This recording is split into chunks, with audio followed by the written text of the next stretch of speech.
En Malvinas, causa central, entendemos, la cuestión Malvinas abarca justamente aspectos muy importantes y somos reiterativos, en la cuestión nacional. Una de ellas es la defensa, una de ellas es la historia, el revisionismo histórico, pensamiento nacional, los recursos naturales y, vuelvo a insistir, la defensa.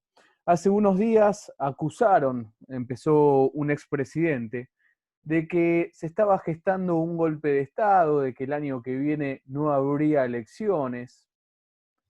A partir de allí, medios de comunicación tomaron los dichos del expresidente Duhalde y asentaron de que se venía un golpe de Estado. Empezaron a dar nombres, hipótesis. Hubo inclusive un periodista que llegó a acusar de cobardes y de que remarcó la guerra de Malvinas. Digamos, se armó una gran ensalada sobre esta cuestión. Y para hablar de esto, y de muchas cosas más, pero nos da pie para conversar con él, estamos en comunicación con el general de brigada retirado, Hugo Bruera. General, muchas gracias por esta comunicación. ¿Cómo está usted? ¿Qué tal? Buenas tardes. Bueno, les agradezco esta invitación que me hacen a participar de lo que ustedes hacen desde la universidad, el Observatorio Malvinas, y que abarcan temáticas muy nobles y vinculadas al crecimiento de nuestra patria, ¿no? Por eso les agradezco mucho. Es un verdadero honor. General, bueno, se acusó de que se venía un golpe de Estado. ¿Hay posibilidades de que en Argentina se produzca un golpe de Estado, así como anunció Duhalde? No, ninguna. Ante todo les quiero decir que tengo un inmenso amor por las Fuerzas Armadas y también por los ciudadanos que la nutren, y un enorme sentido de pertenencia, porque ellos me dieron todo lo que es mi vida, la formación, amor a la patria, amigos, trabajo, casa, familia. Y me duele mucho cuando se las quiere utilizar políticamente. No hay nada, no hay ninguna posibilidad. Yo creo que hay que tomar lo de Duhalde. Escuchaba antes a Horacio Berbisky que si algo no le falta es información, que Duhalde había tenido varias reuniones con sindicalistas, eh, funcionarios, políticos, y a ellos les había dicho que tenía una información de que iba a haber este golpe de Estado y que se lo había dicho un juez Casoglio, que es un juez de Avellaneda que está con el Yuri, está suspendido. Él a todos les dijo que se lo había dicho el juez Casoglio, que tenía un cuñado militar. Después, cuando se entrevistó a Casoglio, Casoglio dijo que no. O sea que se desvirtúa cualquier posibilidad de que haya sido informado de un golpe de Estado, que haya tenido una fuente militar, e inclusive esta fuente del juez también está desestimada. Yo creo que es lo que busca, y esto me voy a meter en un tema que no es mi especialidad, la política, ¿no? Uno analizando ve que se pretende crear un escenario, o Duhalde pretendió crear un escenario de confusión, de modo que en algún momento se lo llamara a él como un mediador y tuviera protagonismo en la política nacional, que por supuesto ha perdido este, hace tiempo. Yo creo que esa fue eh, Duhalde se imaginaba una mediación. La tesis de Berbisky a mí me cabe mucho porque habla de un acoso al gobierno de Alberto. Entonces le dicen, bueno, tenemos que hacer un cogobierno, y la política no es así. En la política hay elecciones, y el que gana las elecciones gobierna y el que pierde acompaña, pero no que pierde también gobierna. Y eso es muy creíble, ese papel que quiere jugar Duarte no cabe en la sociedad actual, ¿no es cierto? Lo que tiene que hacer la oposición, y que es lo que hace, creo, ayudar al gobierno, pero en este problema social que hay una situación política bastante grave en todo el mundo por la pandemia, por todo lo que está pasando, y lo que tiene que hacer el que tiene que gobernar es el que está elegido para gobernar. Yo creo que eso lo larga para crear un ambiente de confusión y de hecho lo crea porque paralelamente sectores antidemocráticos, civiles, quizás pueda haber militares retirados sin ningún poder de nada, que protesten, que metan palos en la rueda, pero está todo en la imaginación de este señor de acaparar todos, juntar todos los conflictos y creer ser el representante del conocimiento de qué es lo que va a pasar, ¿no? Inclusive es también interesante analizar desde la cuestión hasta histórica, ¿no? Mencionan, bueno, se viene un golpe de Estado, como si el golpe de Estado naciera rápidamente de algún cuartel, rápidamente, y se tome el poder político desde allí. Digamos, nunca ha pasado en la historia.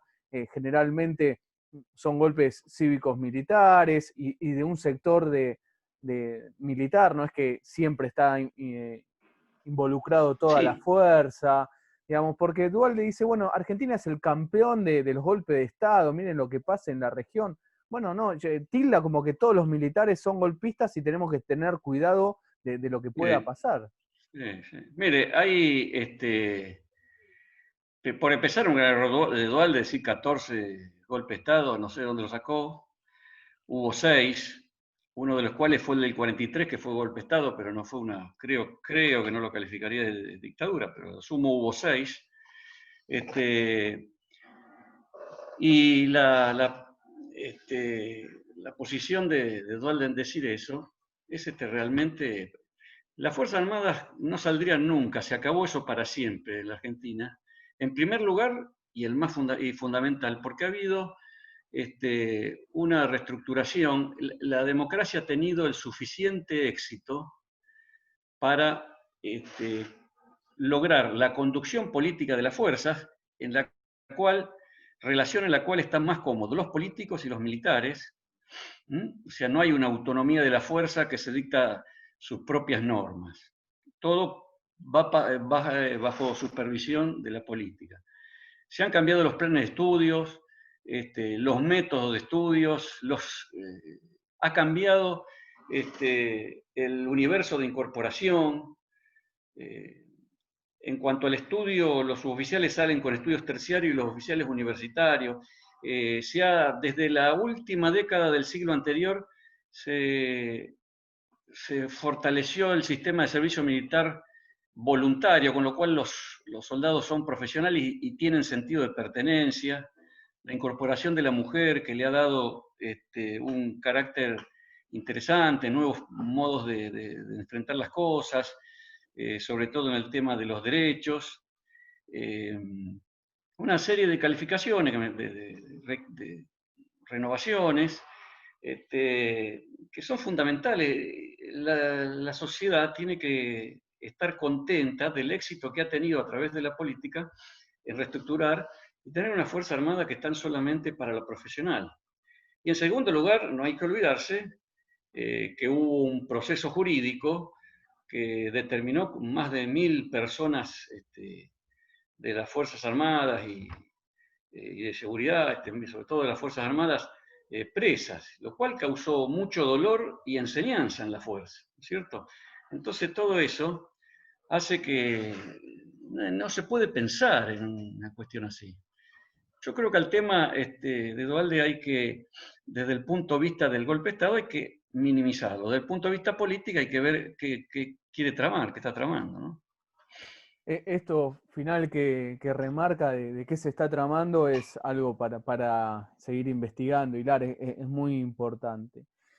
General, inclusive se venía remarcando y diciendo, lo escuché decir desde políticos y y también desde sectores de prensa, que bueno, estas son unas Fuerzas Armadas, las actuales, que no son golpistas porque se formaron en democracia, ¿no? Y entonces, como todos los oficiales, suboficiales, ejercieron su carrera dentro de la democracia, por ese simple hecho ya no son golpistas. Y me parece que hay algo de mentira en eso bastante importante, y también falta de respeto para muchos oficiales que han trabajado durante los últimos años para justamente esto que usted venía narrando antes, de tener un ejército profesional. Yo voy a leer, porque investigando un poco, encontré allí una publicación que dice lo siguiente: Bruera, es decir, usted llevó a disertar ante oficiales y suboficiales del ejército a Horacio Berbisky y José Pablo Feynman, y a las abuelas de Plaza de Mayo. Es decir, con estas actividades que han tenido tanto usted como otros camaradas suyos de empezar a trabajar estos temas, es que tenemos quizás un ejército democrático, no solo porque los oficiales hicieron su carrera y suboficiales en democracia. ¿Cómo ve esto usted? Bueno, hubo oficiales, no fui solo yo, hubo oficiales generales que se sumaron al esfuerzo por lograr la conducción política de las fuerzas. Por lo tanto, había muchas cosas que modificar. Entre ellos, acercar a aquellas personas, a aquellas agrupaciones que por alguna cuestión habían sido real o imaginaria, habían sido relegadas de las relaciones con las Fuerzas Armadas, y con la cual teníamos alguna enemistad sin fundamentos. O si había algún fundamento, había que corregirlo. Sí, yo llevé a una abuela de Plaza de Mayo, hablé con Carlotto, para que explicara cuál era el problema de su lucha, y la señora explicó muy bien que ella de joven quería a los militares, quería el ejército. Bueno, le había desaparecido un hijo, explicó su drama. José Pablo Feynman lo llevé como historiador para que no tuvieran siempre los mismos interlocutores. Yo me acuerdo que ahí iba Neustadt, Grondona, y no salíamos de los interlocutores clásicos liberales. Entonces habría que llevar otras opiniones para que los oficiales se nutrieran. Berbisky no lo llevé, eso alguno agrega ahí, pero la verdad que Berbisky no. También fuimos, yo retirado, eso fue cuando cuando estuve en actividad, ¿no? Cuando fui retirado, bueno, también acercamos, por ejemplo, al Centro de Oficiales para la Democracia, al CEMIDA, que eran unos oficiales que por no estar de acuerdo con el golpe de Estado del 76, habían sido echados del ejército y habían formado una agrupación para seguir colaborando con la democracia. Yo recuerdo que cuando vino que era el presidente del círculo, ahora no me voy a acordar el apellido, el hombre me dijo: es la primera vez que entro al Estado Mayor, al edificio del jefe del ejército, sin venir arrestado. Con lo cual se recuperaba a gente para que para dejara de pensar en términos de enemigo a las Fuerzas Armadas. Cuando estuve retirado, yo había hecho relación con el periodista Anguita, un hombre totalmente identificado con la izquierda antimilitar, pero que tenía una vida de periodista importante. Y bueno, fuimos a dar alguna charla juntos al interior del país para demostrar qué había sentido cada uno en la década del 70, ¿no? Por eso, en esas cosas, si uno no se pone escéptico, si uno no pone un blindaje, uno va a encontrar muchos más temas en común de lo que creía con gente que en alguna vez odió a las Fuerzas Armadas, o con Fuerzas Armadas que odiaron alguna institución no gubernamental, o algún representante ideológico.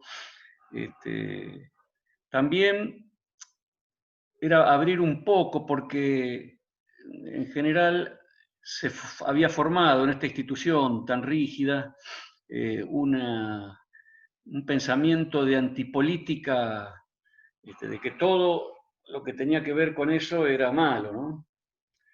Entonces había que relacionarlos a la política y que hagan sus propios juicios a la par de lo que lo hace un ciudadano, sin negarse a conocerlos. Bueno, a lo mejor en algunos lugares siguen pensando que la política no soluciona los problemas, como creo que está pasando, los problemas de la gente, pero que hay que involucrarse o por lo menos saber cómo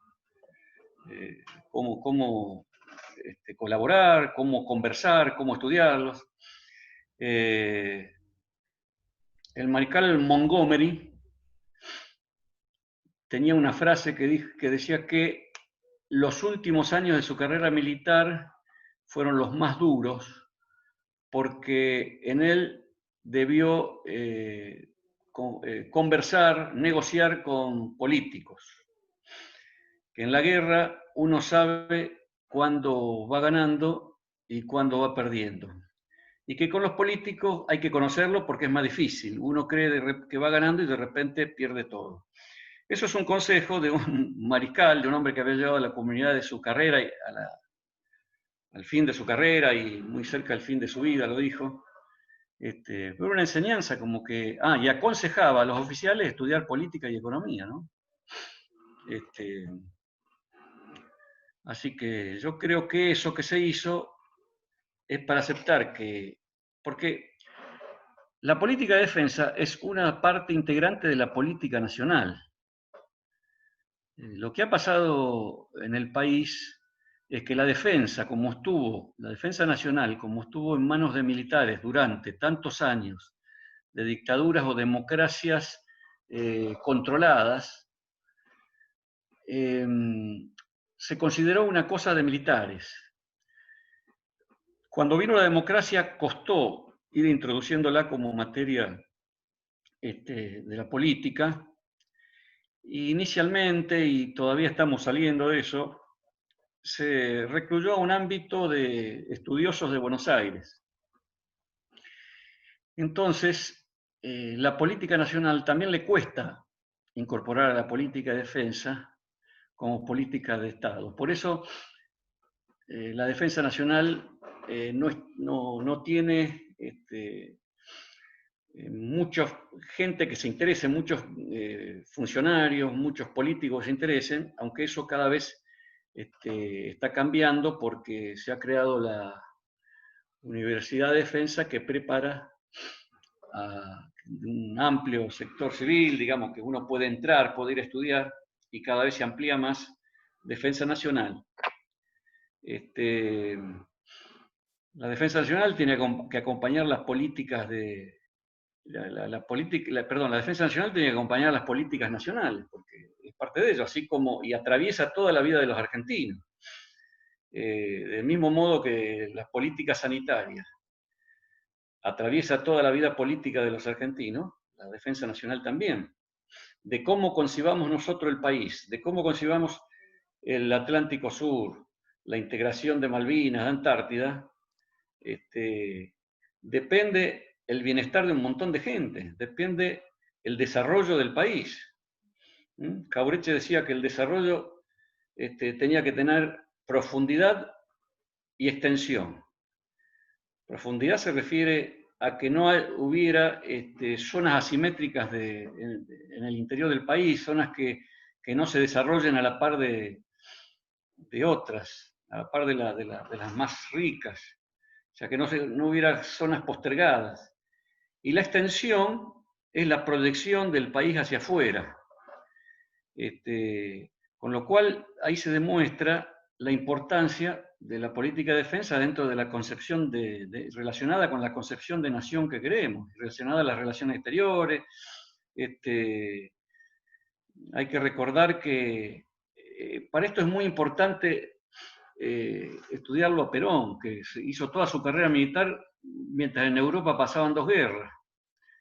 Entonces, cuando fue político, él que concebía que la superpoblación del mundo iba a requerir que hubiera menos personas, las personas se iban a eliminar o por la guerra o por la pandemia. Entonces hacía toda una política para el desarrollo de una nación que tuviera una defensa hacia lo que pudiera venir. Por eso hacía hospitales grandes, por si había una guerra, por si había pandemia, planes sociales, porque además quería ciudadanos bien formados, con educación, quería ciudadanos aptos para el buen trabajo, para la fábrica, pero también para la guerra. Mire, yo cuando era oficial joven, en los cuarteles, me llamaba mucho la atención la incorporación del soldado del servicio militar obligatorio, y venían jóvenes, por ejemplo, con una dentadura deshecha, malnutridos, con ciertas enfermedades, no conocían, por ejemplo, el dentífrico, le estoy hablando del litoral. Y yo decía, no se puede, ¿cómo se puede tener amor a la patria si no se tiene cloaca, si no se tiene salud? La gente no se puede, porque uno se ve obligado a pelear en la indigencia que está, a pelear contra la pobreza a su alrededor, quizás pelear contra otros vecinos, pero no se le puede exigir un amor a la patria. Y sin embargo, las Fuerzas Armadas suplían esas deficiencias. Había escuelas primarias, había revisaciones de salud, cosas que... Y bueno, fueron los soldados que fueron a pelear a Malvinas, ¿no es cierto? Fueron soldados, y bueno, las Fuerzas Armadas cumplían también un... Pero el tema de la inclusión de un soldado saludable, de un ciudadano saludable, tiene que estar en la política nacional también para cumplir los aspectos que exigen la defensa del país. Estamos hablando con el general de brigada retirado, Hugo Bruera. Ahí en su última respuesta dio por lo menos para hilar un montón de cuestiones, ¿no? Habló de la situación de la defensa, que es importante, de lo que fue Perón también, y después su política de defensa, y además su política como presidente. A ver, vamos, lo voy a ordenar un poco. ¿Usted en qué año entró al ejército, general? Bueno, a ver, yo hice toda mi secundaria, perdón, hice mi secundaria en el Liceo Militar General Belgrano. En tercer año, o sea que ya a los 12 años estaba bajo un régimen militar. A mitad de la carrera, o sea, de secundaria, o sea, después del tercer año pasé al colegio militar, entré en el año 70 y me recibí fines del 74, gobierno de Isabel Perón.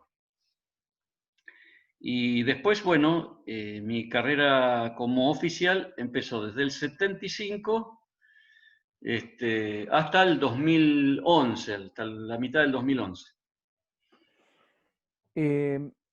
Y cuando empieza, digamos, a ejercer mando como oficial del ejército argentino, al poco tiempo se va a producir el golpe del 76. ¿Cómo lo encuentra usted? Bueno, sí. La verdad que nuestra generación, las generaciones alrededor de la mía, es muy difícil, fue muy difícil la educación, la concepción de los principios fundamentales de las Fuerzas Armadas, porque ya en el colegio militar había una dictadura.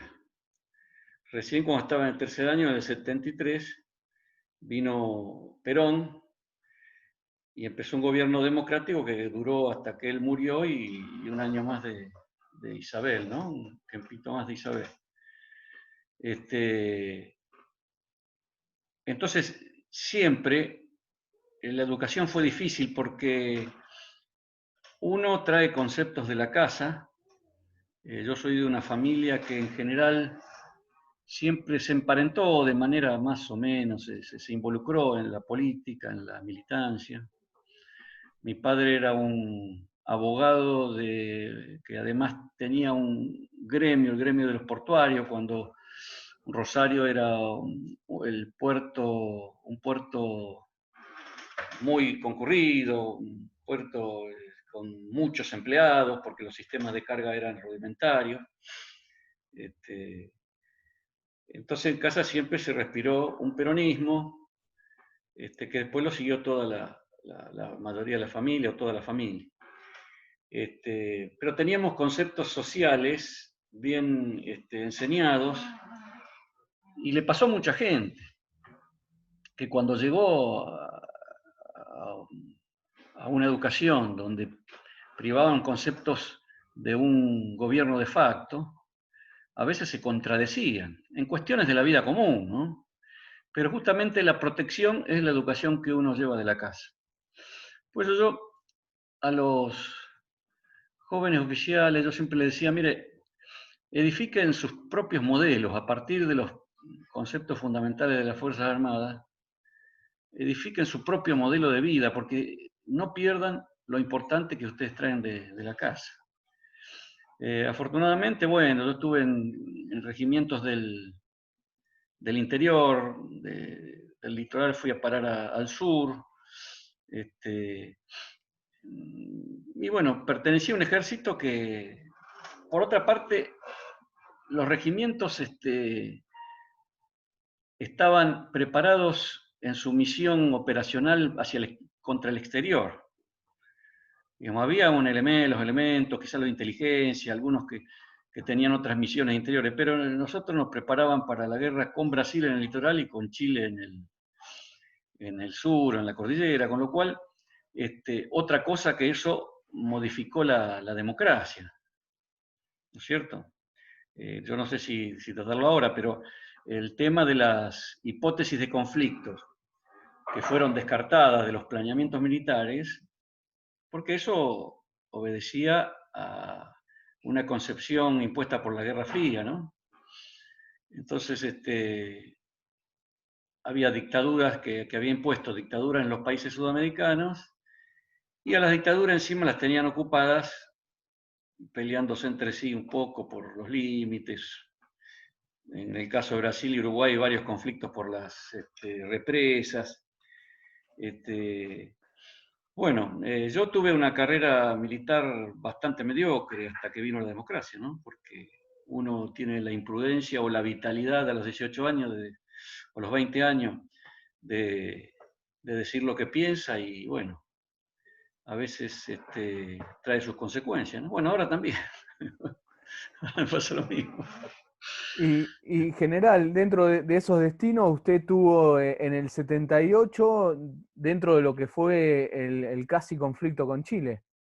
Sí, en el 78 ya me sorprendió en Las Lajas, que era un paso que estaba a 50, un regimiento que estaba a 50 kilómetros del Paso Pinochado, pero además tenía un cuartel, un refugio, una avanzada en el Paso Pinochado.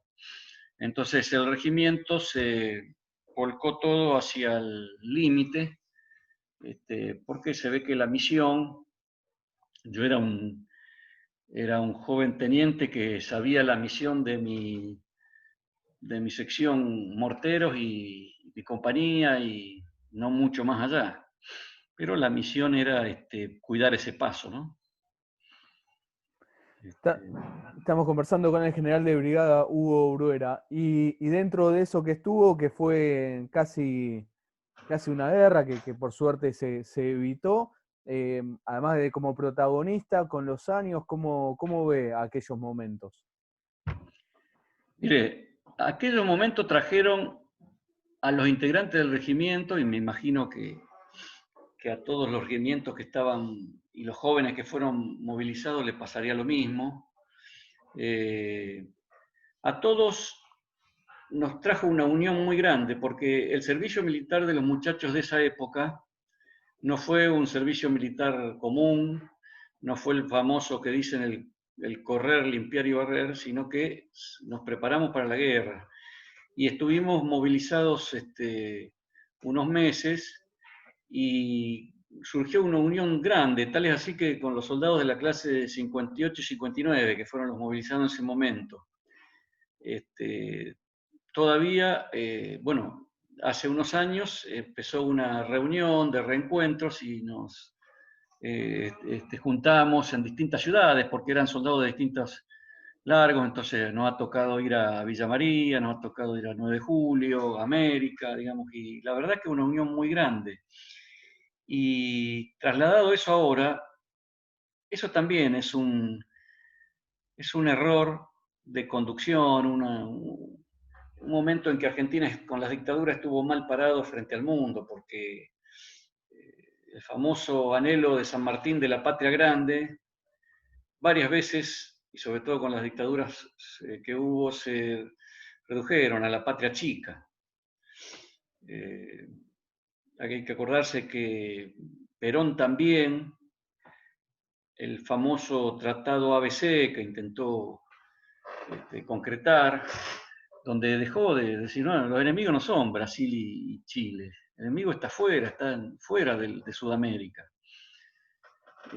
Y el llamado de Perón en el 47 al mapa bicontinental mostrando que la Argentina tenía pretensiones, mostrando al mundo que la Argentina tenía pretensiones sobre el Atlántico Sur que iban más allá de, inclusive de las Islas Malvinas, todas las islas, la Antártida. Y bueno, lo que me ha dado un poquito de satisfacción, hace poco el Congreso aprobó un proyecto que hizo Filmus sobre el mapa bicontinental con las nuevas extensiones de la plataforma del mar argentino que se hicieron en base a lo autorizado por la ONU, o lo expresado por la ONU, y que es un mapa que se va a repartir en las escuelas, porque como decíamos antes, ¿no? El tema de la extensión, la proyección del país hacia afuera, es muy importante para entender lo que es la patria y las que son las necesidades de la patria, por qué hay que ponerle atención al sur y a esas islas que tenemos allá, ¿no? Y Este, recuerdo, estamos conversando, disculpe, con el general de brigada Hugo Bruera, y esto ya que fuimos al Atlántico Sur y a Malvinas, 1982, ¿usted cómo lo sorprende lo que es el conflicto del Atlántico Sur? no, yo estaba en una unidad que estaba fuera del ámbito operacional ni de las unidades de élite. Yo, como le dije, no tenía una carrera muy destacada en esa época. Eh, las unidades que fueron, yo a mí me encuentro fuera, no fui a la guerra, pero por supuesto, como todas las unidades del ejército, se prepararon, nos preparamos, estuvimos alistados, y siguiendo todo de muy cerca. Y bueno, por momentos eufóricos, porque a veces nos transmitían las noticias de cierta manera, y bueno, y después con una gran tristeza y un gran dolor y necesidad de acompañar a los que habían venido allá y de llorar a los que no habían vuelto, ¿no? Yo creo que por eso causa mucho dolor cuando hay gente que menosprecia a la gente que estuvo en Malvinas, eso causa un dolor grande. Y siguiendo esta línea general, em, también se pone la desmalvinización, ¿no? Eso de que puso un relato sobre lo que es el conflicto del Atlántico Sur y lo quieren seguir imponiendo. Pone que también todos los oficiales y suboficiales, en especial del ejército, eran una especie de monstruos, ¿no? Y cuando uno, por lo menos aquí en Malvinas, Causa Central, que llevamos más de 130 entrevistas a combatientes de Malvinas, va demostrando que todo lo contrario, hubo algún oficial, por Sí. supuesto, que no estuvo a la altura, pero la mayoría no. Y cuando se los insulta también o se los oculta, se está tapando lo que han hecho ellos. Por ejemplo, hubo oficiales que eran cadetes del colegio militar, los egresaron y terminaron al mando de tropas en Malvinas, y tuvieron una actuación destacada. ¿Cómo ve todo ese aspecto también? ¿Y cómo lo ven también dentro del ejército? Sí, el patriotismo de la gente que fue es indudable. El ejército siempre se preparó para la guerra, siempre se preparó. Y el tema Malvinas era un tema que llevábamos muy adentro. Chiquitos nos enseñaron que había un territorio ocupado, pero que era nuestro. Este, lo que pasa que el uso quizás de esa, digamos, la conducción, lo que hubiera sido la conducción política que le ejercían militares, de determinar la guerra en ese momento, quizás eso es objetable. Pero los soldados fueron con un patriotismo muy grande, los suboficiales y los oficiales. Como usted dice, puede haber sido que haya habido algún oficial que haya excedido en los métodos de castigo, que haya hecho, yo me imagino que controlar a la gente que no estaba del todo, en algunos casos no estaría del todo bien comida, bien abrigada, controlar a la gente era difícil y es muy probable que haya habido gente que haya usado métodos que no deberían haber usado. Son delitos y debe aplicarse lo que corresponde al delito. Pero no es, yo no lo considero, me parece que no es un delito de lesa humanidad, como para decir que estuvo organizado. Son delitos que, bueno, en su momento debieron ser castigados y son cuestiones que quedan como, como puntos negros, pero en realidad no se debe oscurecer la labor de todos los soldados, oficiales y soldados que estuvieron en Malvinas. Los soldados de, la Malvinas es el sentimiento, es uno de los sentimientos más fuertes que tenemos los argentinos entre nosotros. Y tiene una fuerza inquebrantable. Y eso nos hace bien, porque a los argentinos nos faltan cuestiones que nos unan. Y entonces, cuando uno habla de Malvinas, está obligado a pensar en otra dimensión, no en la dimensión del defecto de uno, del error.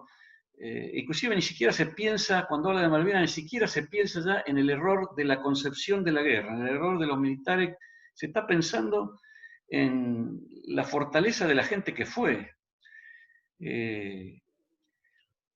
Porque la guerra de Malvinas, cada vez a medida que se aleja en el tiempo, nos llega como una concepción de una historia, como una clase, como una película compartida, pero en realidad es un hecho muy heroico y que merece que cada uno de los veteranos de guerra, cuando uno se entera de que hay alguien cerca, sea saludado.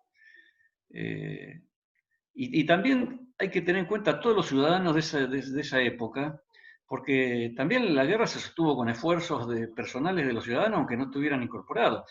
Por empezar, hubo un montón de voluntarios que se presentaron, que aunque no se los incorporó, tuvieron deseos de ir. Y después las Fuerzas Armadas se sostienen con el aporte del pueblo. Por eso hay que valorizar la población, la ciudadanía de ese momento. Y por eso estamos en contra de que en otro momento se haya usado esas fuerzas armadas, quizás en contra de la gente que hace los aportes para que lo sostengan, ¿no es cierto? Eso San Martín lo decía para su ejército, una frase parecida, algo así como, guay del que emplee las armas que le provee el Estado, el ejército, la nación, diría, contra los ciudadanos con cuyo pecunio se sostienen, ¿no? Por eso yo creo que el tema Malvinas es un tema que debe ser muy respetado, y es, como ya digo, es uno de los mayores temas de unión que tenemos los argentinos. Y de este tema no quiero salir. Por un instante voy a buscar en la revista Humor, hizo una entrevista en 1983, fue Soriano, a un francés, Alain Rouquier, ¿sí? Que él habló, y quiero saber su opinión. En una respuesta él dice: quien no quieren que las Fuerzas Armadas vuelvan al poder tienen que dedicarse a desmalvinizar la vida argentina. Esto es muy importante, desmalvinizar, porque para los militares las Malvinas serán siempre la oportunidad de recordar su existencia, su función, y un día de rehabilitarse. Intentarán hacer olvidar la guerra sucia contra la subversión y harán saber que ellos tuvieron una función evidente y manifiesta, que es la defensa de la soberanía nacional. Y acá va la pregunta a esto, porque acá Alain Rouquier está diciendo, bueno, en Malvinas las Fuerzas Armadas encontró su real función, que es la defensa de la soberanía nacional. Por eso hay que Sí. desmalvinizarla, y por eso hay que ocultar lo que hicieron los militares en Malvinas. Sí, no, por supuesto yo en eso no estoy de acuerdo. Estoy de acuerdo que probablemente las Fuerzas Armadas encontraron, por primera vez tuvieron su función. O no por primera vez, pero vieron cómo cumplir esa función en la guerra. Digamos, ya se habían movilizado con Chile, contra Chile. La guerra de Malvinas también era una defensa de la soberanía, que está en las misiones fundamentales de las Fuerzas Armadas.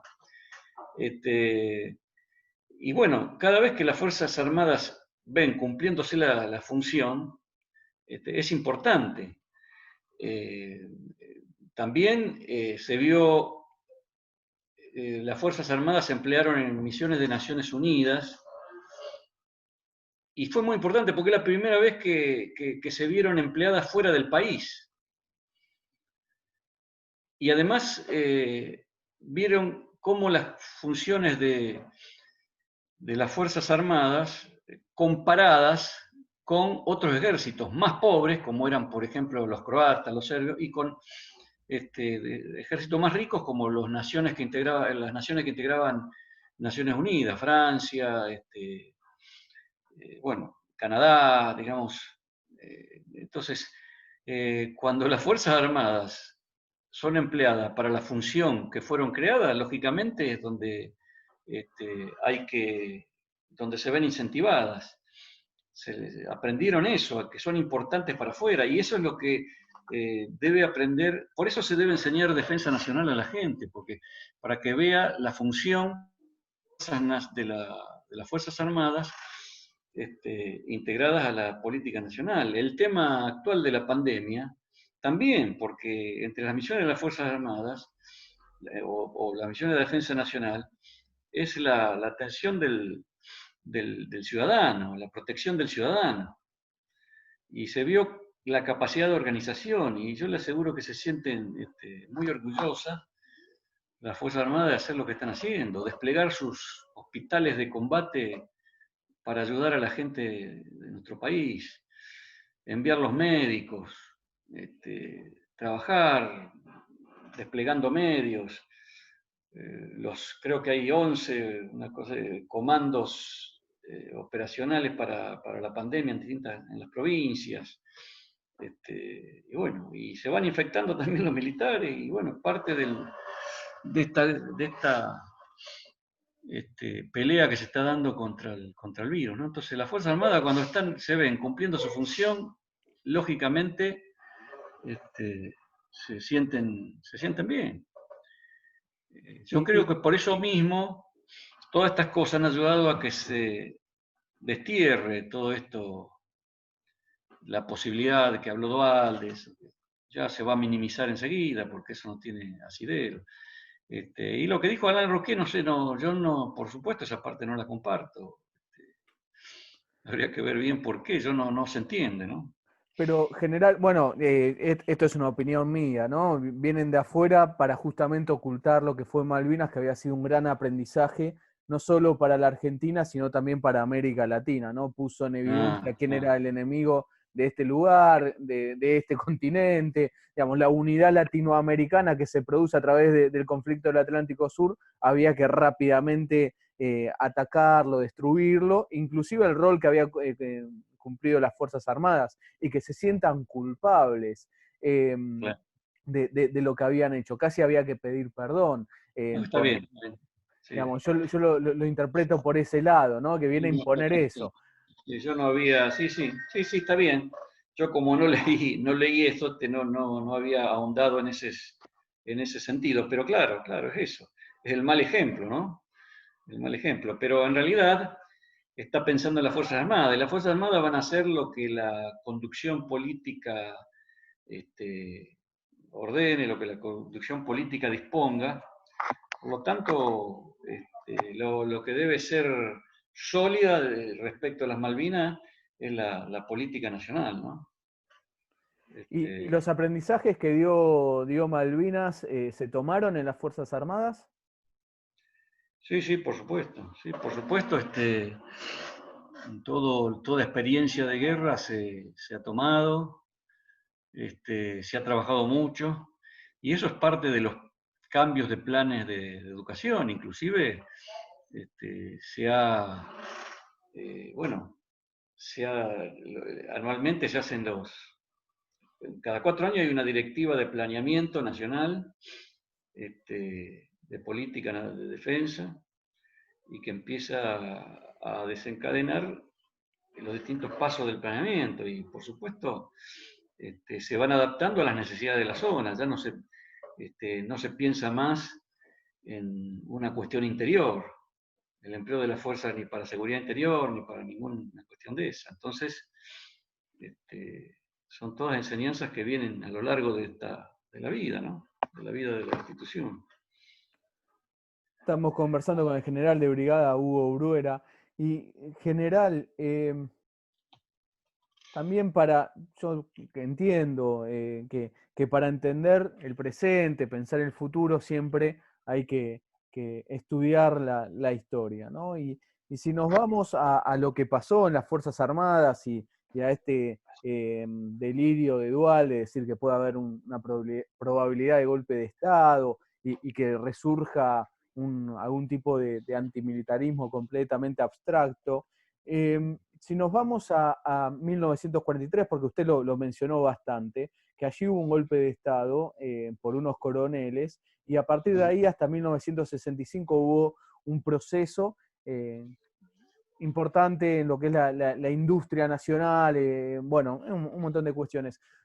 Mirándolo inclusive hasta como militar, bueno, usted ha mencionado que su familia era militante peronista, pero ¿cómo ve aquel proceso?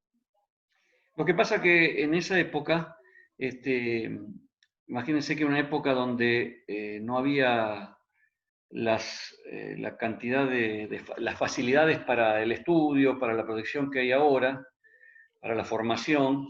Los militares eran un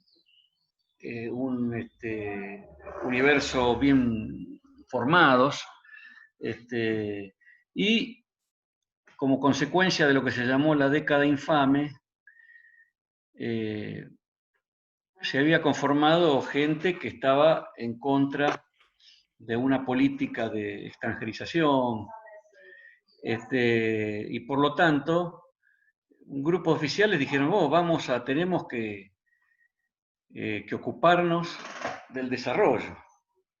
De todas maneras, fue un golpe de Estado, donde la aparición de Perón lo que pone es justamente la parte social.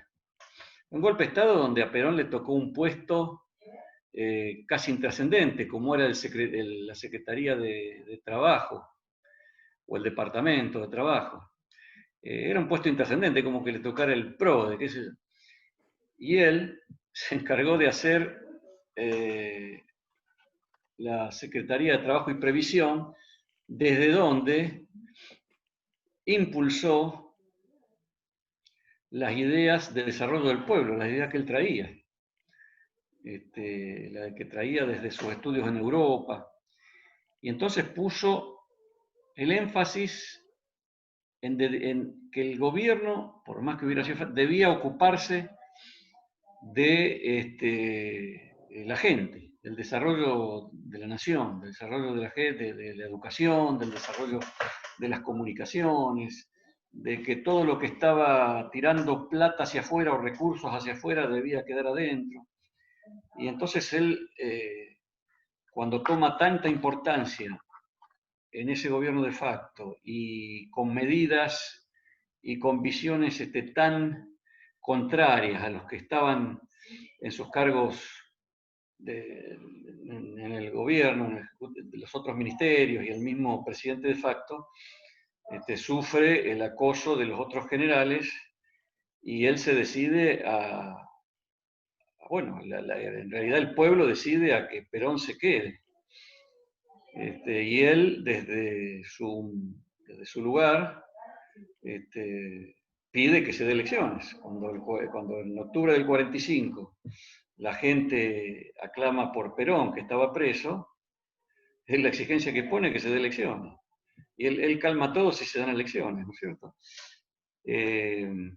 Sí, ese proceso de industrialización es característico, yo creo, por lo menos de las intenciones de los gobiernos peronistas, o debería serlo, porque y este gobierno, yo lo que veo ahora en el Ministerio de Defensa es que se está ocupando de revitalizar la industria de la defensa.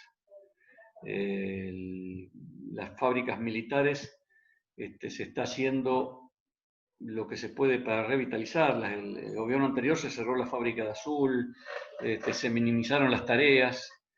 Ahora bueno, vimos que se está reactivando la fábrica de aviones en algún proyecto, y las otras fábricas militares empezaron a hacer cuestiones pequeñas, pero como chalecos, pero bueno, hay una revitalización de la industria en lo que se puede, ¿no? Y eso es interesante, y ya después voy a volver con la otra cuestión, pero ya que abrió el tema de la defensa y de lo que se está haciendo, porque también si uno vemos, o por lo menos se dice cuando uno consulta, es que hubo un fuerte acompañamiento del sector militar a lo que fue el gobierno anterior en la cuestión votos, etcétera, ¿no? Por lo menos si lo podemos ver reflejado en la Antártida, a veces utilizamos como parámetro, digo, completamente arbitrario, ¿no? Pero, y voy a esto, porque tenemos ahora un proceso de un gobierno que está intentando, como usted decía, el ministro Rossi, de reactivar la industria nacional, de tomar medidas referidas importantes a la cuestión de las Fuerzas Armadas, donde vemos a las Fuerzas Armadas actuando fuertemente en el Operación Belgrano, ¿no? Combatiendo al COVID. Hay un fuerte lazo del gobierno, por lo menos de un sector del gobierno, hacia las Fuerzas Armadas. ¿No será que también parte de la operación de Dual, esta acusación de un intento de golpe de Estado, es justamente para romper todo acercamiento de un gobierno que dice ser nacional popular con un sector de las Fuerzas Armadas? Yo creo que Ledualde no tiene mucha relación. Ledualde utilizó las Fuerzas Armadas como herramienta porque siempre una herramienta a mano y que que es fácil usarla y no cuesta caro. Yo creo que esa es una ofensa a la nación, a la patria. Es cierto que en las Fuerzas Armadas desde antes hay un conservadorismo que a veces lo que usted dice da los índices de que no se han votado por ahí al gobierno más popular. Pero bueno, también la vida política argentina no ha dado la claridad necesaria, ¿no? Digamos, como en el mundo, yo creo que la política en el mundo no está solucionando los problemas de la gente. Y bueno, la gente duda. Yo no creo que también sea me cuesta medir electoralmente a los integrantes de la fuerza. Puede haber un rechazo hacia lo popular en algunas medidas, pero la verdad que no, porque me cuesta. Porque además, cuando consideramos la fuerza no tenemos que olvidarnos del soldado, porque el soldado ahora es un integrante, tiene pertenencia y vota. Entonces, yo no sé si identificar tanto el voto conservador con la fuerza. Es posible que sí, que queden residuos, sobre todo en los retirados, ¿no es cierto? Eso me cuesta evaluarlo realmente, ¿no? No, es importante analizarlo y debatirlo, ¿no? Porque muchas veces se pone eh, en valor el voto y esto que usted dice, bueno, no, miren que no es tan así, que hay un sector que por supuesto es nacional y popular y acompaña. ¿Por qué digo esto? Porque hay un fuerte antimilitarismo abstracto en ciertos sectores, completamente abstracto. En una época Jorge Abelardo Ramos decía, bueno, eso fue impuesto desde afuera, un odio hacia las Fuerzas Armadas antes de 1976, justamente mirando como que siempre el ejército era el opresor, cuando aquí muchas veces en distintas etapas había sido el ejército, había acompañado los procesos nacionales populares, el irigoyenismo. El irigoyenismo tiene un Sí, fuerte lazo con el ejército, el peronismo también, digamos, sí. no era tan sencillo. Sí, sí, no, de todas maneras, mire, de todas maneras, las Fuerzas Armadas, por la educación, por la formación que tienen, dentro como institución y dentro de la institución, de sus organizaciones, son apolíticas, no se meten en política partidaria. Eh, lo que sí podemos calcular que como han tenido una postergación presupuestaria para su trabajo, como se ha tenido históricamente o digamos de hace varios años atrás, una postergación en sus salarios, que no se cumplía la ley, que estaban con suplementos, que haya una serie de cosas que enoje y que sea un electorado en contra del gobierno, ¿no? De los gobiernos que justamente no han tratado esos temas. Este, Sí, también es pero, responsabilidad de los gobiernos, digamos. claro, Y creo, sí, en esto acompaño lo que usted decía, disculpe, con esto cierro, que hoy se ve desde el ministro Rossi una fuerte política para cambiar todo esto.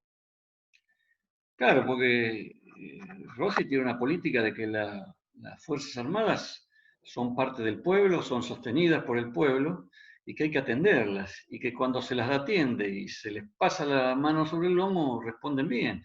Pero no, porque lo que no hay que hacer creer es que las Fuerzas Armadas se están portando bien ahora, sino que hay un cambio profundo, estructural, como decíamos, por educación y por enseñanza y por experiencia, por lo que pasó. Eh, que haya gente presa es un dolor para todos, porque quiere decir que en algún momento alguien hizo mal las cosas. Y las Fuerzas Armadas quieren cumplir su trabajo. Usted imagínese los muchachos de 20, 30, 40 años que están en las unidades del sur y que recorren la cordillera y que están haciendo inclusive presencia soberana en algunos lados. Lo más fácil es ubicarse en la Antártida, pero en lugares donde a veces hay menos medios todavía y necesitan sus sueldos para mandar a su hijo a la escuela, para mantener sus casas que son caras en algunas. Esos muchachos hay que atenderlos. Lo que pasa que no está muy claro, lo primero que se debe hacer, y por eso la política nacional debe incluir a la política de defensa, tiene que haber un plan de país.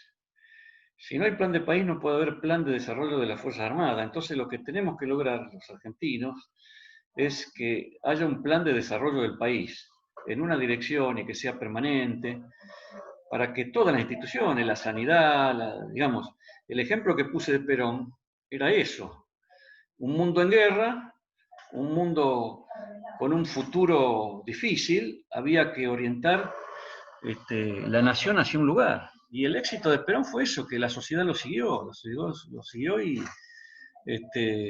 se dieron cuenta de que en esa dirección iba la defensa de la patria y el desarrollo de la patria. Este, Y ahí eh, también es interesante ver lo que pasó con el golpe de Estado en el ejército, porque los que eran peronistas fueron separados, fueron perseguidos y sí, pusieron en ese lugar a otros militares que estaban sí, en retirados. todas, una cosa importante, ¿no? Porque a veces se dice también, claro, hay ambientes militares donde no son. Se hizo una gran racia durante todas las dictaduras. Hay que acordarse que, mire, del gobierno del 76 pasaron 40 y pico años, ¿no? Del golpe de Estado del 76. Cuando yo era subteniente habían pasado 20 años nomás de los fusilamientos. El fusilamiento de Valle y todo. Esas cosas. Ahí se diezmó gente. En el bombardeo de Plaza de Mayo murieron 10 granaderos. Se echó a un montón de gente por cuestiones políticas. Durante mucho tiempo los militares no entraban al ejército, los peronistas, perdón, no entraban al ejército. Y yo le decía, mi carrera militar fue bastante mediocre al principio, aunque muy activa. Yo trabajé mucho en los regimientos, sobre todo en la montaña. Y cuando me tocó ir a Croacia, como jefe de operaciones del batallón argentino de la Fuerza de Paz, éramos 900 hombres más o menos, yo ahí vi la importancia de la conducción política de la Fuerza Armada, que por supuesto la había leído siempre, la estábamos ejercitando porque estábamos en democracia, pero no había convencimiento en los jefes y oficiales militares de eso. Y ahí yo vi, bueno, por ahí se debe escuchar en todo barrio hay un churrero, ¿no? Sí, exactamente. Eh, ahí se ve claramente cómo las decisiones políticas que uno leía en el diario o le transmitían los intérpretes que teníamos, se reflejaban en las operaciones que hacían, los movimientos que hacían los bandos que se peleaban, los croatas y los serbios. Entonces cuando yo volví, había un cargo que no era muy codiciado porque no daba mucho puntaje para la carrera, que era jefe de seguridad del presidente. Y me llamaron, me dijeron que por las características de mi persona podía ir de jefe de seguridad de la Quinta Olivo, y ahí tuve relación los 2 últimos años del presidente Menem, fui jefe de seguridad. Y eso me dio un contacto para conversar con muchos políticos que iban ahí adentro. Por supuesto, yo era un personaje intrascendente, era el jefe de la seguridad, era el que los recibía, pero siempre hay momentos de descanso donde uno habla y se va enterando de cómo viene la política. Cuando terminó eso, terminó el gobierno, bueno, después fui como el ejército necesitaba poner un enlace en el Congreso, se dieron cuenta que el que más relaciones tenía con la gente del Congreso y los gobernadores, porque había que tratar temas con la política, era yo. Entonces me destinaron durante 6 años a ser el delegado o el enlace del ejército con el Congreso. Entonces ahí yo trataba con los legisladores los temas de importancia para el ejército, como eran los ascensos de los coroneles y generales, el presupuesto, bueno, la aprobación de ciertos ejercicios militares que a veces eran objetados con los países, según los países en que se trataba. Bueno, y ahí aprendí muchas cosas.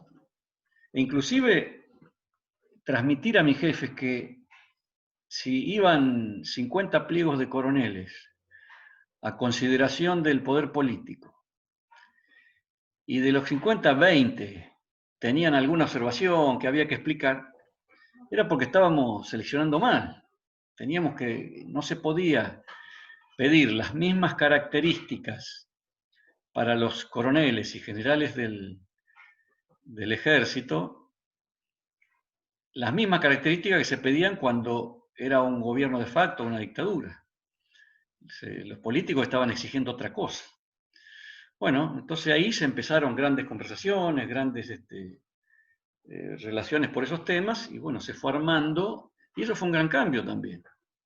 Cambio imperceptible quizás para los integrantes de la fuerza, pero se le dio nuevas características al perfil de un oficial que se necesitaba en la democracia.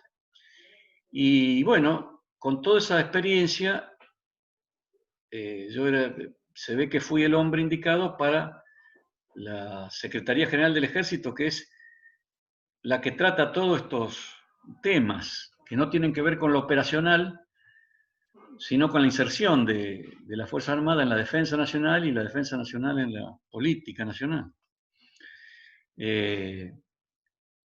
Entonces, para mí fue muy grato estar en temas de mucha importancia para el desarrollo de la fuerza.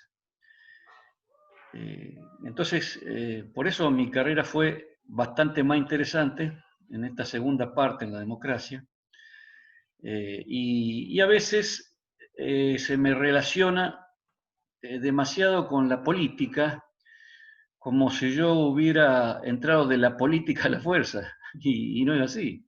El ejército me fue designando los distintos cargos y los cumplí, yo creo, con mucha solvencia, me fue muy bien.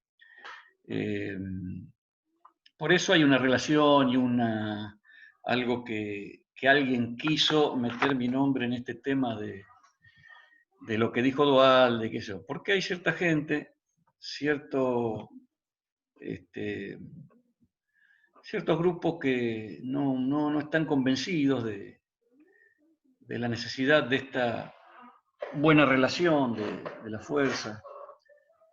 Algunos civiles, puede haber algún militar no ser retirado, pero hay gente que odia, desconoce totalmente la política. Por eso a veces hay gente que se dedica a hacer daño, y porque, bueno, no conciben.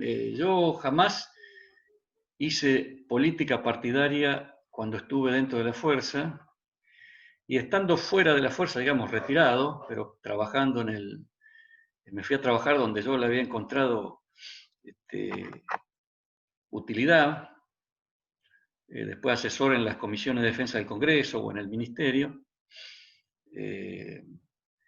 Yo sigo apoyando la unión de la política con las Fuerzas Armadas.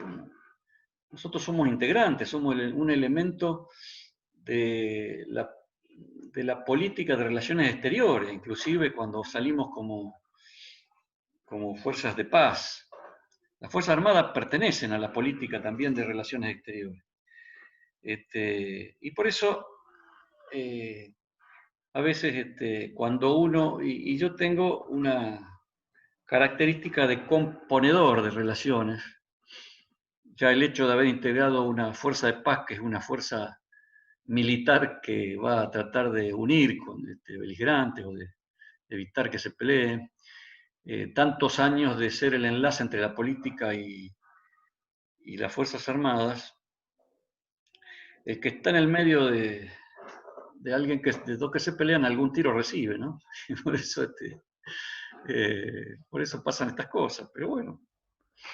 Inclusive recuerdo, estamos conversando con el general de brigada, Hugo Bruera. A mí me parece muy importante, general, que ustedes, los mandos que ya han pasado a retiro, también vayan teniendo alguna participación en los medios de comunicación, porque a veces también se instala esto de que parece que las Fuerzas Armadas, no sé, son algo que está como separado. Las Fuerzas Armadas se nutren del pueblo argentino, las Fuerzas Armadas son parte fuerte del Estado argentino para un montón de medidas, como estamos viendo en el coronavirus, en la lucha. Entonces, también es empezar a conocer el pensamiento. Después se pone una línea, esto que, bueno, si sos militar, sos conservador, lo escuchamos a usted y ha demostrado que no es así. También, por ejemplo, podemos mencionar a Fabián Brown, con alguien que conversamos mucho. Es decir, hay muchos integrantes de las Fuerzas Armadas con una mirada cercanas a muchos y muchas que están aquí. Entonces, también es importante que se empiece a formar esta comunicación de ustedes, porque lógicamente un capitán no va a poder hablar con los medios de comunicación, quizás algún oficial que esté ejerciendo no puede hablar, pero bueno, los que están en retiro, y también conocer lo que pasó, ¿no? Es lo que pasó en los últimos años. Sí. Yo soy magíster en comunicación social, he estudiado bastante las comunicaciones. Respecto de las fuerzas, por recuerdo otras épocas y hay una prevención de que en general los más hablan solamente los de mayor grado, los que son representativos a las más altas esferas de la fuerza. Yo creo que las fuerzas deben participar comunicacionalmente en los hechos importantes, pero no de la política, del desarrollo de la nación. Por ejemplo, en esta satélite que se desplegó ayer, hay ingenieros militares que podrían haber salido a hablar específicamente de ese tema. Respecto de la pandemia, hay médicos capacitados y con el suficiente conocimiento, a lo mejor de epidemiología o a lo mejor de sanitarismo o de protección de la población, que deberían salir a hablar sobre esos temas. O sea, en los temas específicos, mostrar que las Fuerzas Armadas no solo están integradas por su función específica, sino por cada una de las funciones de defensa que cumplen. En el directorio de fabricaciones militares hay ingenieros militares. También pueden hablar sobre algunas cuestiones importantes. Porque es la manera de prestigiarla, decir, bueno, mira, ahí hay profesionales importantes.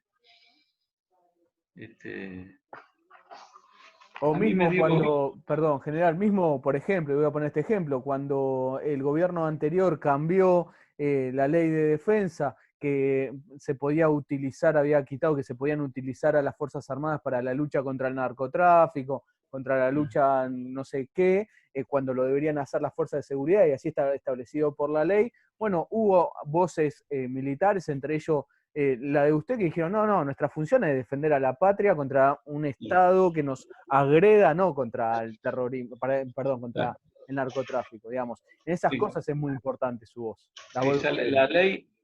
la ley de defensa que fue hecha en el gobierno de Alfonsín fue reglamentada por el Ministerio fue en el gobierno por la ministra Garré,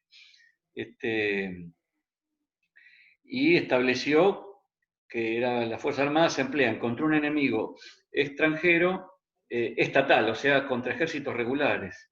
Lo que hizo el gobierno de Macri modificó ese decreto de necesidad y urgencia que le quitó la palabra estatal, o sea que el terrorismo, entonces eso daba pie para que se empleen las fuerzas, como dice usted, para el narcotráfico o contra el terrorismo. Pero rápidamente, bueno, la ingenuidad de Macri, creer que se lo iban a mantener. Rápidamente, cuando se hizo cargo Rossi, modificó eso. Porque esas son las decisiones de defensa nacional que tratar de tener como fijas, como, digamos, como políticas de Estado, porque así los ejércitos se desarrollan en una dirección, ¿no es cierto? Hubo ustedes que tienen el Observatorio Malvinas, no sé, me da ganas de hacerle una pregunta a mí. La que quiera, no hay problema, general. ¿Qué relación tienen, qué reacción fue la de la gente con el tema de Silvestre? No, es de reacción total y de repudio total, repudio total.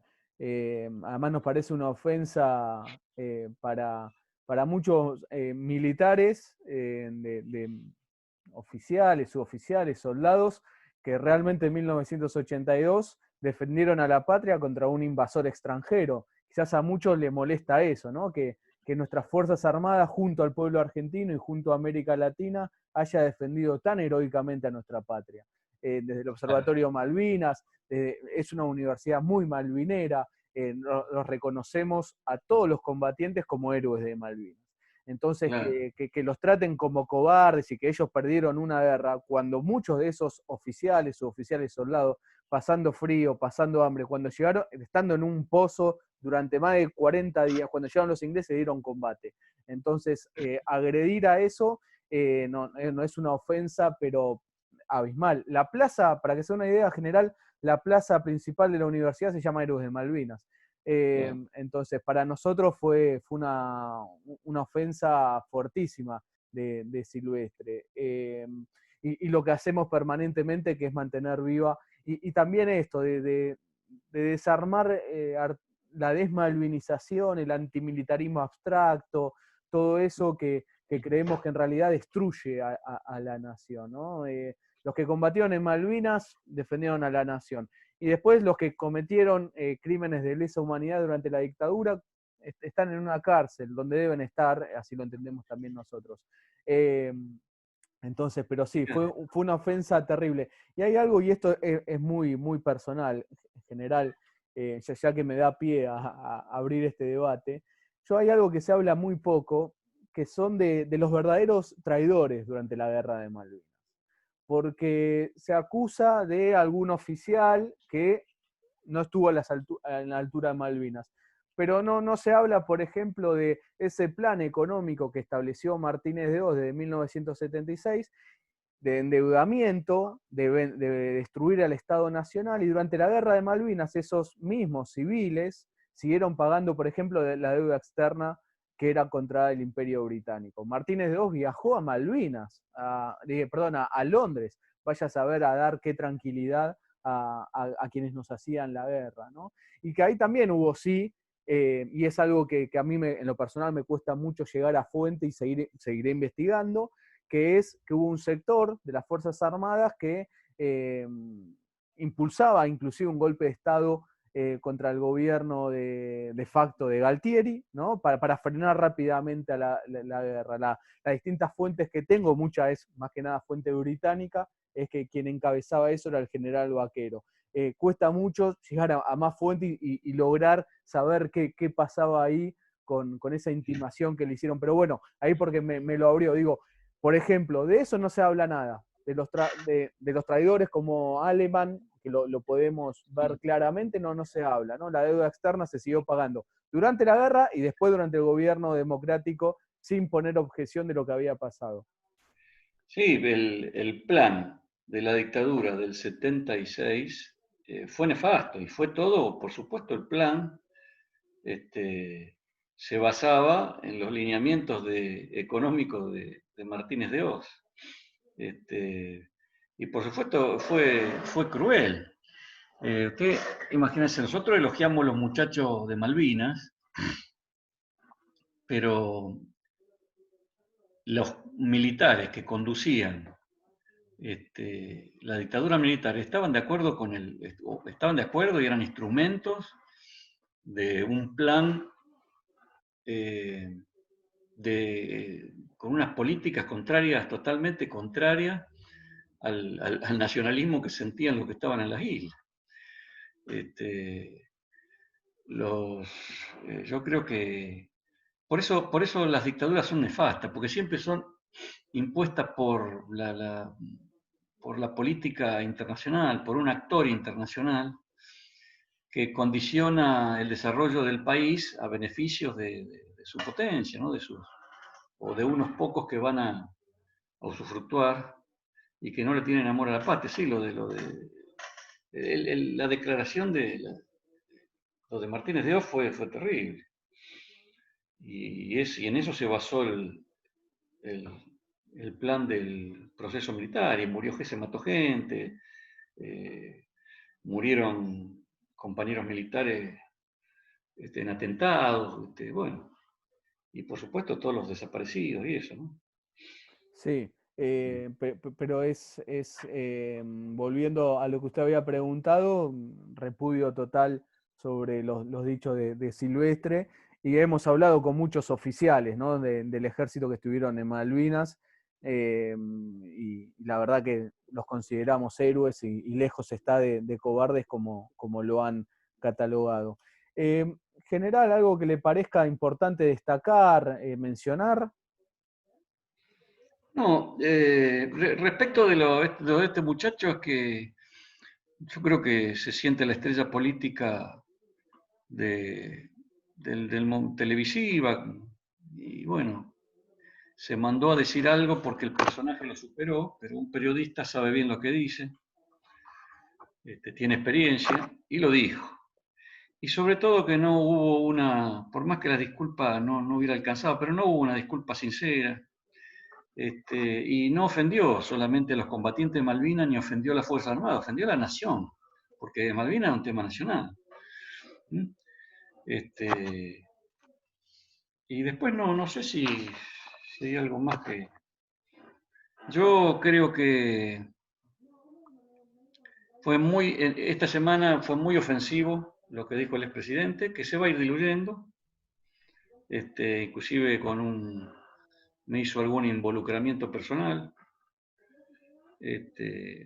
gente que tiene la maldad para decir cualquier cosa, para justamente alguien que estuvo en el lado de la defensa de la democracia, involucrarlo con unos dichos de un presidente que está fuera de toda posibilidad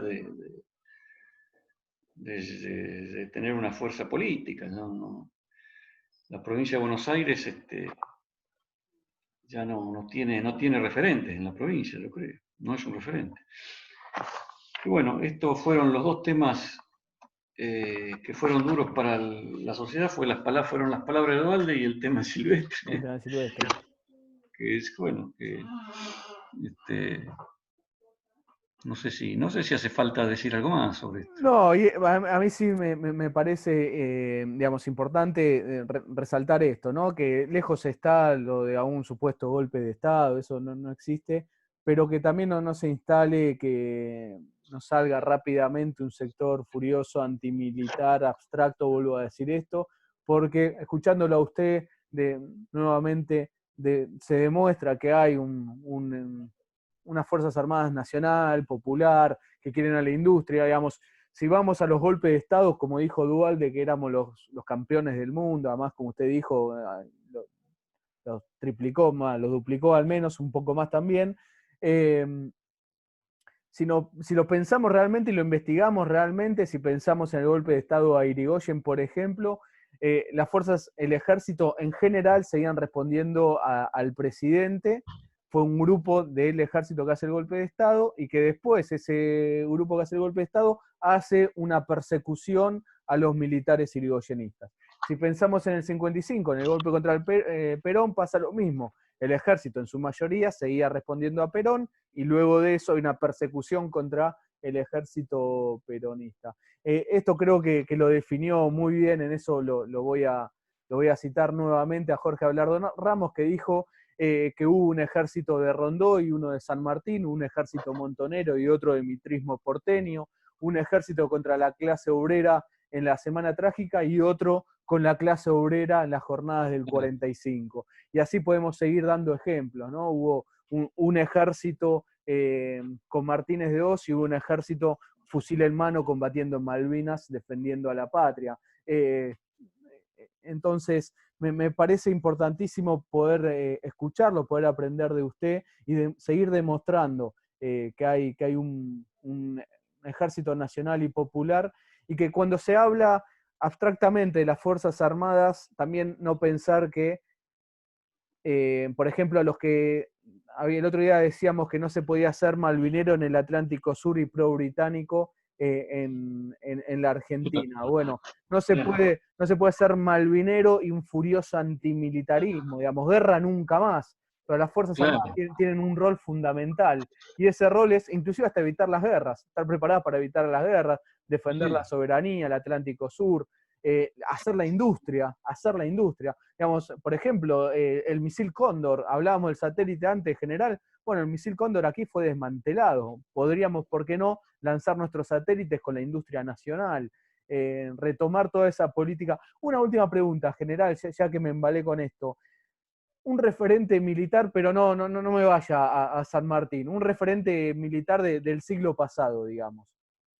Balsa, el general Balsa. El general Balsa, un hombre que fue héroe de Malvinas, un gran combatiente, condecorado con la mayor condecoración que existe para Malvinas, y un hombre que ejerció durante mucho tiempo y con muy buenas medidas el ejército argentino. Fue el que consiguió la participación del ejército y en general de las Fuerzas Armadas en Naciones Unidas, lo que trajo un gran avance profesional. Y digo, él consiguió, a pesar de que él era el jefe del ejército, porque tenía mucha relación con el presidente Menem, y creo que fue uno de los que más influyó para que las fuerzas trabajaran en su profesión y fuera del país. Y además, un hombre que representó al ejército y pidió las disculpas necesarias por lo que había hecho el ejército en su etapa anterior. Y quiero resaltar que esto no es fácil, porque tampoco a la política le gusta mucho que un general sea el que sobresalga por pedir disculpas. Yo no sé si los golpes de Estado fueron hechos no solo por militares, sino por empresarios que impulsaron, políticos. En la última dictadura hubo como 300 y pico de radicales que tuvieron puestos, 200 y pico de peronistas que tuvieron puestos en el gobierno. Ninguna organización pidió disculpas. El general Balsa lo hizo. Y después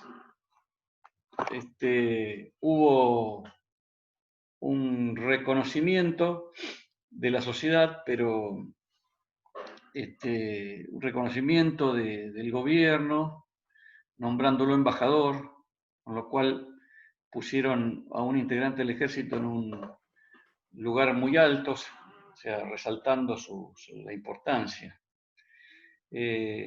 También durante la época del general Bendini ocurrieron hechos muy importantes para la fuerza. Le voy a decir por qué. El ejército nunca había reconocido de manera suficiente a los integrantes del ejército que por contiendas internas habían muerto.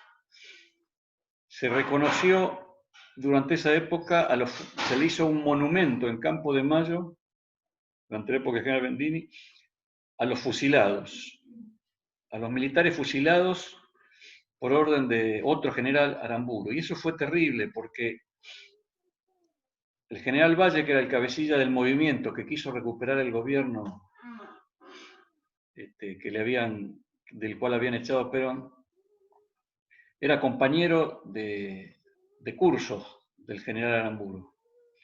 El general Aramburu hizo fusilar, pese a la súplica de la esposa y de la hija, hizo fusilar a un compañero.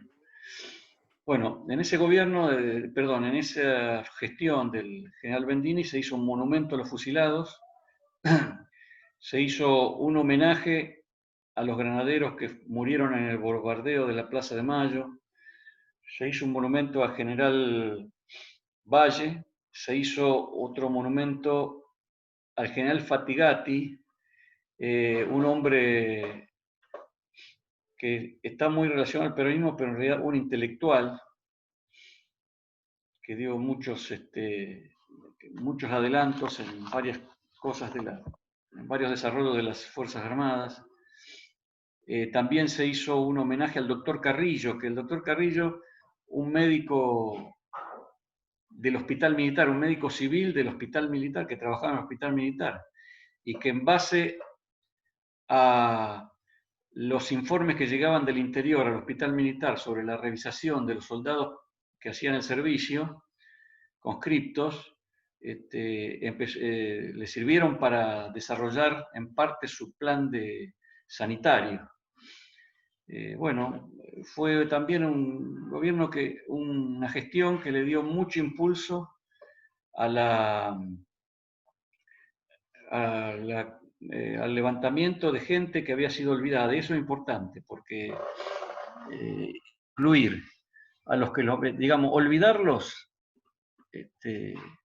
a gente que realmente habían representado, habían luchado por sus ideas, pero que nadie se los había reconocido y que se ignoraban. Es como que se falsaba, bueno, se fusiló gente, pero nadie hace nada, un homenaje, una flor, nada. Bueno, esas cosas fueron importantes, me parece, para la reconstrucción de la memoria de las fuerzas. porque para eso sirve la memoria, ¿no? Para no volver a cometer esos errores, esos enfrentamientos. Yo creo que hay que dar la seguridad de que, y algo que se conoce, las Fuerzas Armadas no están más que para cumplir una función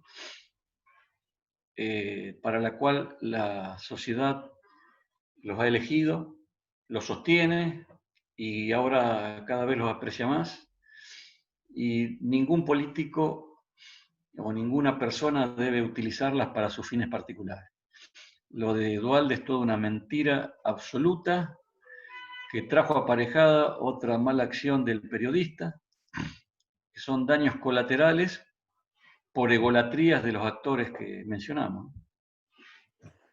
Eh, Y, perdón, y sí. quiero, vos nombraste al general Brown, realmente es un hombre que hay que resaltar porque también es alguien que se ha dedicado mucho. O sea que te resalté 3 generales: general Balsa, el general Bendini y el general Brown.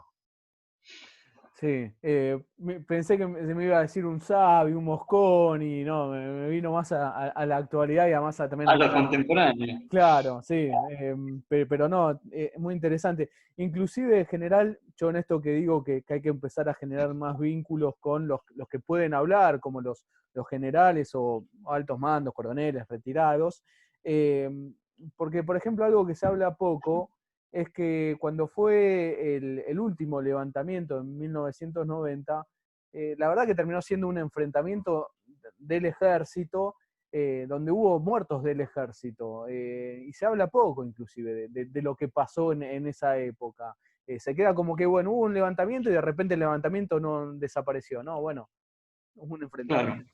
Y Pasaron por eso yo, cosas. sí, por eso yo me refiero más, me gusta referirme a las personas concretas que nosotros hemos visto, que conocemos, que la gente ve. Por supuesto,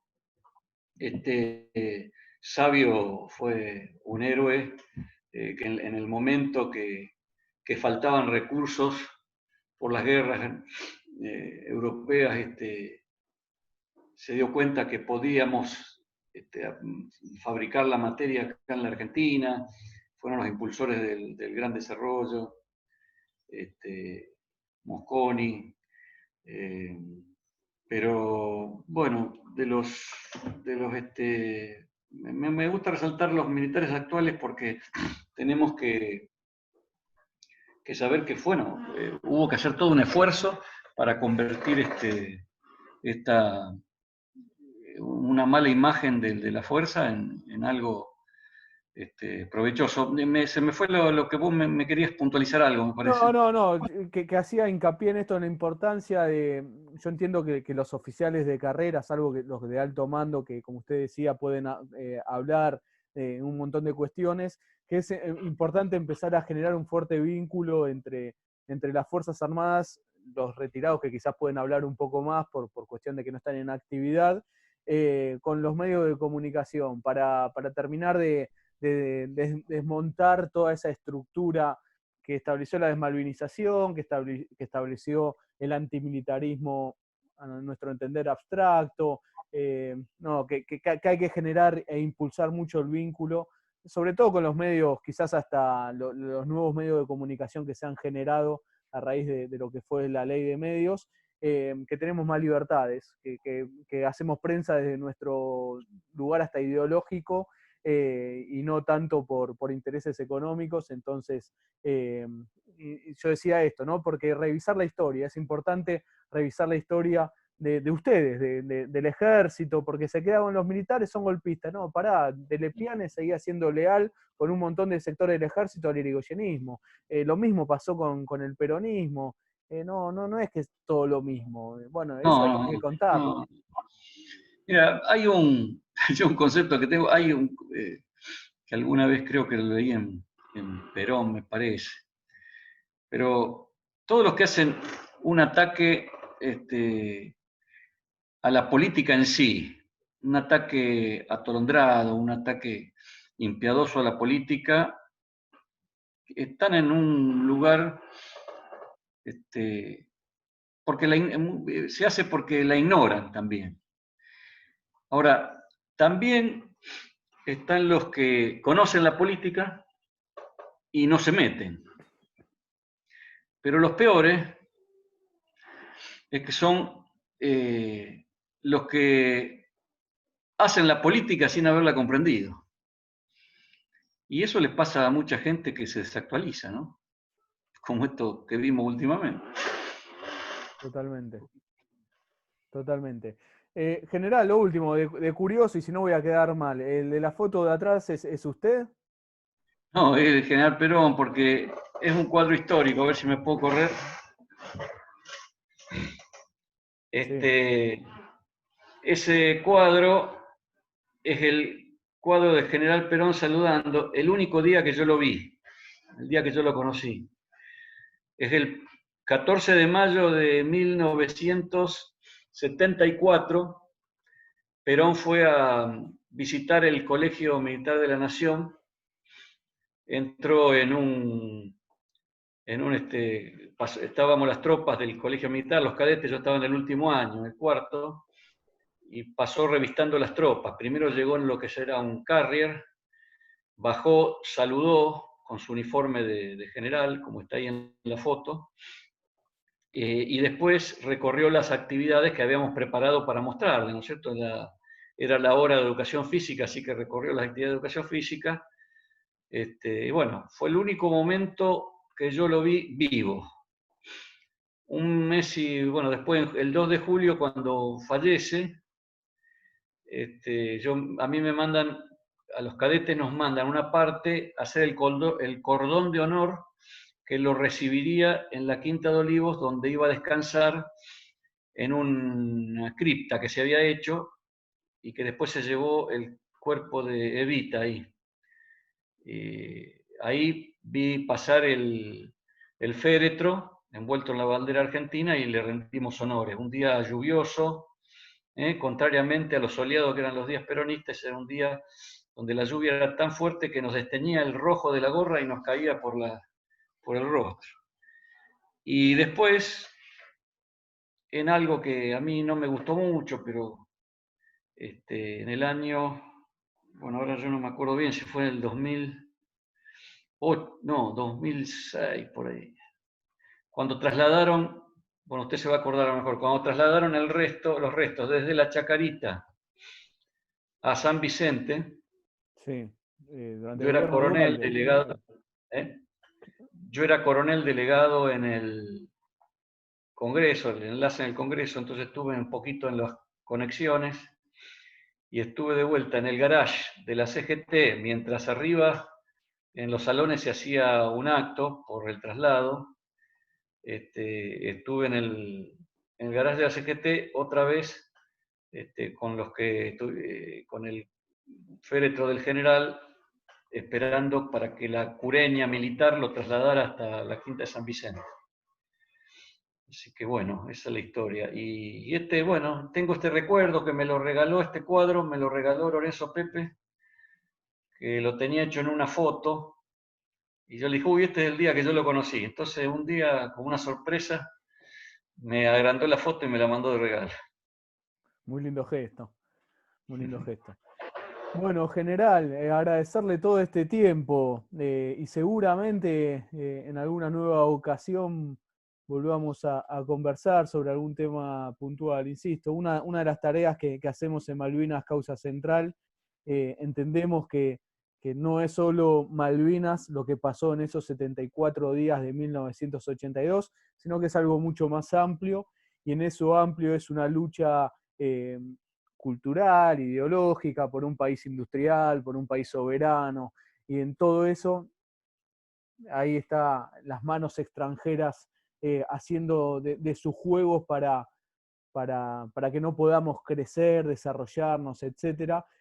Nos parece fundamental el rol del ejército dentro de un gobierno nacional y popular.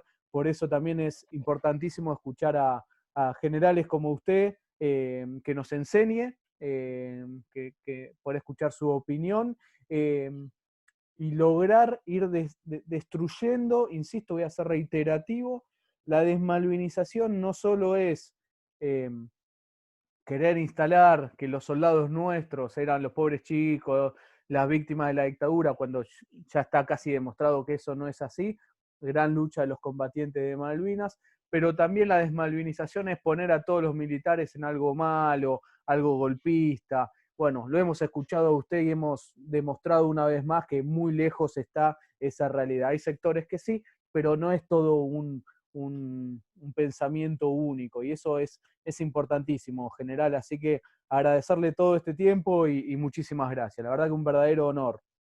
Bueno, los felicito por todo lo que hacen y muchas gracias por esta conversación.